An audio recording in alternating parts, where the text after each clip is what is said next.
ഇത് ഇപ്പോൾ നമ്മൾ ഒരു കണ്ടാമിനേറ്റഡ് വാട്ടറിൽ കുളിക്കുകയോ സ്വിം ചെയ്യുകയോ അങ്ങനെ എന്തെങ്കിലുമൊക്കെ ചെയ്ത് കഴിഞ്ഞിട്ട് ഇൻ കേസ് നമുക്കിത് നമ്മുടെ ശരീരത്തിലോട്ട് ഈ ഒരു അമീബ പ്രവേശിക്കുകയാണെങ്കിൽ എത്ര ദിവസം എടുക്കും നമുക്ക് സിംറ്റംസ് സ്റ്റാർട്ട് ചെയ്യാനായിട്ട്?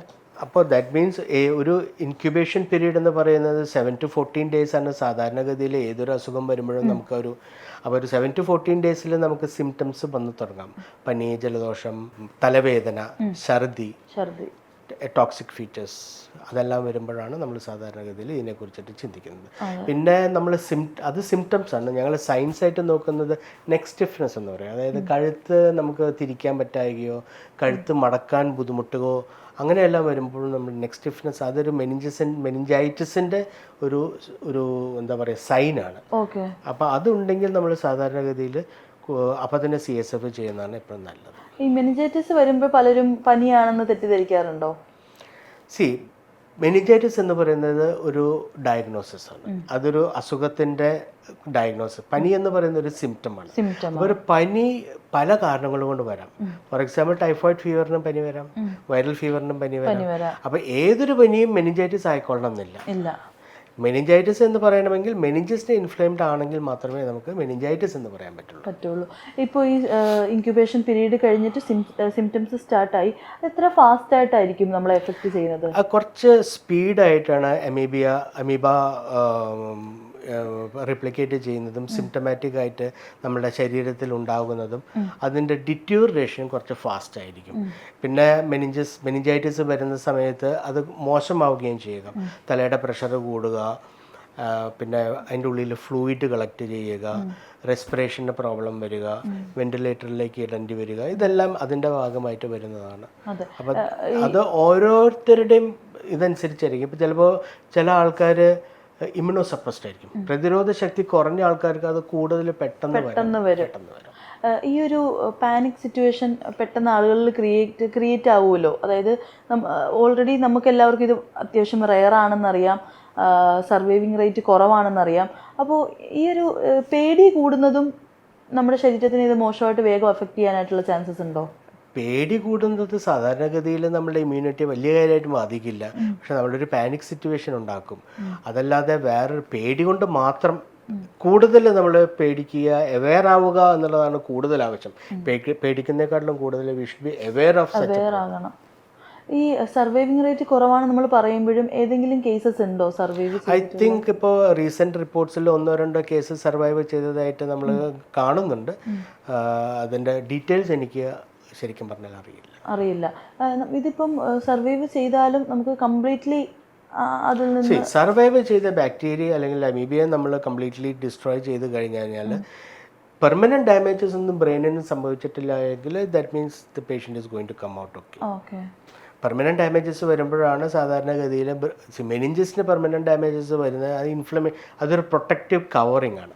അത് യൂഷ്വലി റെസ്പോണ്ട് ചെയ്യും. പക്ഷേ ബ്രെയിനിന് പെർമനന്റ് ഡാമേജസ് വരുമ്പോൾ ബ്രെയിനിൻ്റെ സിംറ്റംസിന് അല്ലെങ്കിൽ ബ്രെയിനിൻ്റെ എന്താ പറയുക അതിൻ്റെ ഫങ്ഷൻസിനെയും ഇപ്പോൾ ഭാഷയുടെ ഭാഗത്താണെന്നൊക്കെ അപ്പോൾ ചിലപ്പോൾ ഭാഷയ്ക്ക് പ്രോബ്ലം വരാം, ബിഹേവിയറിൻ്റെ പ്രോബ്ലം, അങ്ങനെ പല സിംറ്റംസും. ഓക്കെ. അപ്പോൾ നേരത്തെ നമ്മൾ ഈ പറഞ്ഞതുപോലെ ഈ ബ്രെയിൻ ഈറ്റിംഗ് ആ ഒരു സംഭവം ഉള്ളതുകൊണ്ട് ആണല്ലേ ഈ ബിഹേവിയർ പ്രോബ്ലംസ് ഒക്കെ എവിടെയാണ് എഫക്റ്റ് ചെയ്യുന്നതിനനുസരിച്ചിട്ട് യൂഷ്വലി ഫ്രോണ്ടൽ ലോബ് എന്ന് പറയുന്ന ഭാഗത്താണ്. ഫ്രോണ്ടൽ മെനിഞ്ചൈറ്റിസ് ആണ് സാധാരണ ഏറ്റവും കൂടുതലായിട്ട് വരുന്നത്. അവിടെയാണ് സാധാരണ. അപ്പോൾ അവിടെ ഇൻ്റലിജൻസ്, ജഡ്ജ്മെൻറ്റ്, ടാക്ട്, ബിഹേവിയർ, പിന്നെ ഫിറ്റ്സ്, ഇതെല്ലാം ഇതിൻ്റെ ഭാഗമായിട്ട്. മനസ്സിലായി. ഇപ്പോൾ കറൻ്റ്ലി ഇതിനിപ്പോൾ ഒരു പ്രോപ്പർ ട്രീറ്റ്മെൻറ്റ് എന്ന് പറഞ്ഞൊരു സംഭവം ഉണ്ടോ? ഉണ്ട്. ആൻറ്റി എമീബ നമുക്ക് ഉണ്ട്. പക്ഷേ ഈ ടിപ്പിക്കൽ എന്താ പറയുക അമീബയ്ക്ക് ഒരു anti amoeba treatment is very very uncommon. അത് അത്രയ്ക്ക് കോമൺ ആയിട്ട് കിട്ടുന്നതല്ല. പിന്നെ റെയറായിട്ട് നമുക്ക് ചില മരുന്നുകൾ ഉണ്ട് ദാറ്റ് ക്യാൻ ബി യൂസ്ഡ്. അപ്പോൾ യൂഷ്വലി അങ്ങനെ ഒരു ഫിക്സഡ് ഒരു ട്രീറ്റ്മെൻറ്റ് ഇല്ലാത്ത സ്ഥിതിക്ക് എങ്ങനെയാണ് ഈ ഇത്തരം പേഷ്യൻസിനെ ട്രീറ്റ് ചെയ്യുന്നത്? യൂഷ്വലി നമ്മൾ സിംറ്റമാറ്റിക് ആയിട്ട് ട്രീറ്റ് ചെയ്യും. നമുക്ക് ഉള്ള മെഡിസിൻസ് നമ്മൾ കൊടുക്കും. പിന്നെ സിംറ്റമാറ്റിക് ആയിട്ട് ട്രീറ്റ്മെൻറ്റ് ഫിറ്റ്സിനെ കൺട്രോൾ ചെയ്യുക, തലച്ചോറിൻ്റെ പ്രഷറിനെ നമ്മൾ കൺട്രോൾ ചെയ്യുക, തലച്ചോറിൻ്റെ പ്രഷർ കുറയ്ക്കുക, ആൻറ്റി അമീബ മെഷേഴ്സ് നമ്മൾ യൂസ് ചെയ്യുക.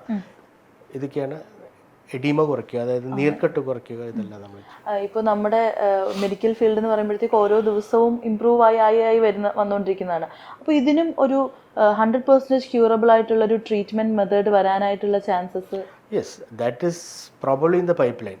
അത് നമുക്ക് പറയാൻ പറ്റില്ല, അത് റിസർച്ചിൽ കൂടിയേ നമുക്ക് പറയാൻ പറ്റുള്ളൂ ഏത് ആൻറ്റി എമീബ മെഷേഴ്സാണ് നമുക്ക് ഇതിനെ കൂടുതൽ എഫക്റ്റീവ് ആകുക എന്നുള്ളത്.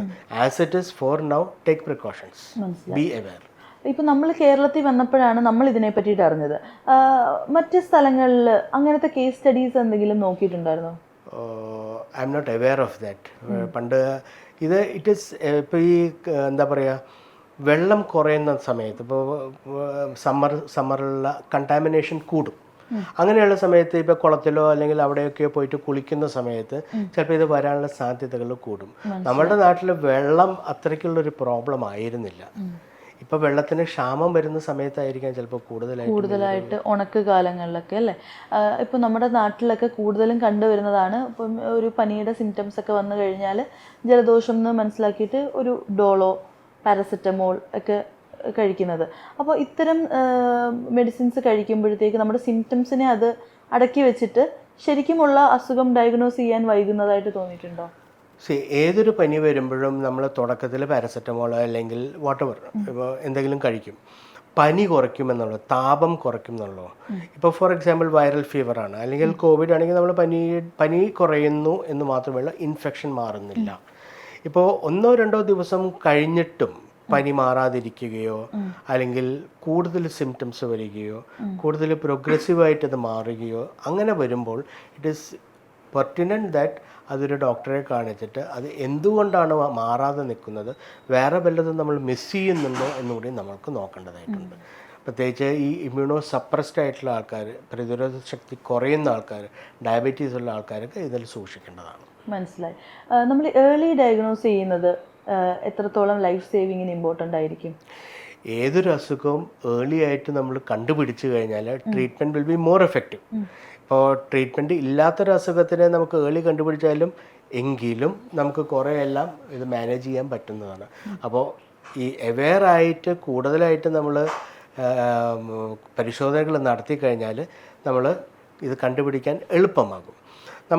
ഞാൻ കണ്ടിരിക്കുന്ന ഒരു പ്രോബ്ലം എന്താണെന്ന് വെച്ച് കഴിഞ്ഞാൽ, നമ്മൾ പേഷ്യൻസിൻ്റെ അടുത്ത് പറയുന്നത് ബെനിഞ്ചൈറ്റിസ് ആണ്, ഇതിന് നീര് കുത്തിയെടുത്ത് പരിശോധിക്കണമെന്ന് പറയുമ്പോൾ പലരും സമ്മതിക്കാറില്ല. അതാണ് പ്രോബ്ലം. അപ്പോൾ അത് കിട്ടാണ്ട് ഞങ്ങൾക്ക് ഡയഗ്നോസ് ചെയ്യാനും ബുദ്ധിമുട്ടാണ്. അപ്പോൾ ഇറ്റ് ഇസ് ഓൾവേസ് പെർട്ടിനന്റ്. ഒരു MRI ചെയ്തുകൊണ്ടോ ഒരു CT ചെയ്തുകൊണ്ടോ നമുക്ക് മെനിഞ്ചൈറ്റിസ് കണ്ടുപിടിക്കാൻ പറ്റില്ല. അതിന് CSF തന്നെ ചെയ്യണം. ഓക്കെ. ഇത് പെയിൻഫുൾ പ്രൊസീജിയർ ആണോ? It's A simple procedure. നമ്മൾ സാധാരണ ലോക്കൽ അനസ്തീഷ്യയിലാണ് ചെയ്യുന്നത്. നട്ടലിൽ നിന്ന് നീര് കുത്തിയെടുത്തിട്ട് ബ്രെയിനിലെ ഫ്ലൂയിഡ് നട്ടലിലത്തെ ഫ്ലൂയിഡിലേക്ക് വരുന്നതാണ്. അപ്പോൾ അത് ഞങ്ങൾക്ക് കളക്ട് ചെയ്ത് കഴിഞ്ഞാൽ വി വിൽ നോ ഇൻഫ്ലമേഷൻ അല്ലെങ്കിൽ ഇൻഫെക്ഷൻ. അതെ. അപ്പോൾ അതിൽ പല പേഷ്യൻസും സമ്മതിക്കില്ല, ചിലപ്പോൾ വില്ലിങ് ആവാറില്ല. പേടി കൊണ്ടായിരിക്കാം എന്നാണ് എനിക്ക് തോന്നുന്നത്. നമ്മൾ എത്ര മനസ്സിലാക്കിയാലും ചിലപ്പോൾ പേടി കൊണ്ട് ചിലപ്പോൾ മനസ്സിലാക്കാൻ ബുദ്ധിമുട്ട്. മനസ്സിലായി. അപ്പോൾ ഇപ്പോൾ എല്ലാവരും ഈ ഒരു അസുഖത്തിനെ പേടിച്ചിരിക്കുന്ന കൂട്ടത്തിലായിരിക്കും. അപ്പം ബേസിക് പ്രിവെൻഷൻസ് നമുക്ക് എന്തൊക്കെ എടുക്കാൻ പറ്റും? ബേസിക് പ്രിവെൻഷൻസ് കണ്ടാമിനേറ്റഡ് ആണെന്ന് തോന്നുന്ന വാട്ടറിൽ, ഡേർട്ടി വാട്ടറിൽ കുളിക്കാതിരിക്കുക, അതൊന്ന്. രണ്ടാമത്തത് നമ്മൾ മൂക്കിക്കൂടെ ഈ വലിച്ചു കയറ്റി ക്ലീൻ ചെയ്യുന്നത്, നല്ല വെള്ളം ഡിസ്റ്റിൽഡ് വാട്ടറൊക്കെ ആണെങ്കിൽ നന്നായിരിക്കും, that will be good. Contaminated ആയിട്ടുള്ള പൈപ്പോ അല്ലെങ്കിൽ കിണർ വെള്ളം ഉപയോഗിക്കാതിരിക്കും. അപ്പോൾ prevention is better than cure എന്ന് മാത്രമല്ല, prevention is cheaper than cure also. അതെ. അപ്പോൾ എന്തായാലും ഡോക്ടർ ഒരുപാട് ഇൻഫോർമേഷൻസ് നമുക്ക് ഷെയർ ചെയ്തു. Thank you so much.